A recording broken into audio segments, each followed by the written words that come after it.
Olá amigos, estamos quase a chegar ao final desta lição, estamos a entrar na lição número 11 e esta semana iremos falar sobre falsos mestres.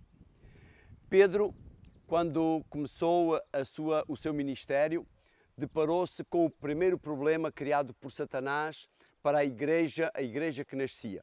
E agora, ao chegar praticamente ao final do seu ministério, ele vai se deparar com o segundo problema criado por Satanás relativamente à igreja.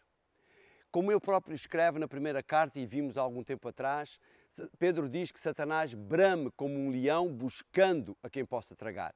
Satanás sabe que tem pouco tempo, por isso ele tem criado sempre os maiores entraves à igreja.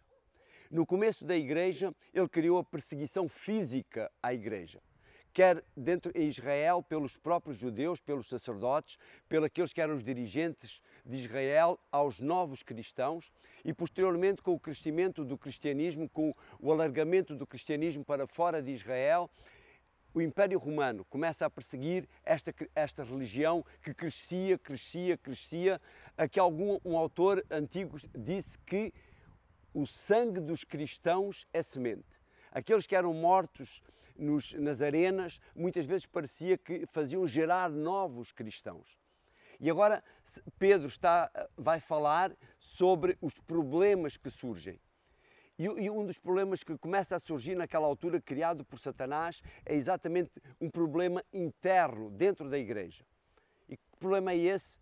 É o problema dos falsos mestres, das falsas doutrinas. E é isso que nós iremos ver ao longo desta semana. Falsos mestres e falsas doutrinas. O Pedro diz, no verso áureo desta semana, na segunda carta, no capítulo 2 e no versículo 19, prometendo-lhes liberdade, sendo eles mesmos servos da corrupção, porque de quem alguém é vencido, de tal também se faz servo. Ou seja, aqueles que são dominados por estes falsos mestres, por essas falsas doutrinas, tornam-se eles próprios servos dessas doutrinas.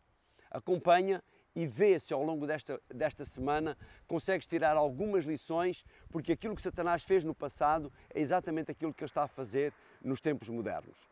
Estuda a lição, acompanha-nos ao longo desta semana. Um abraço e até amanhã.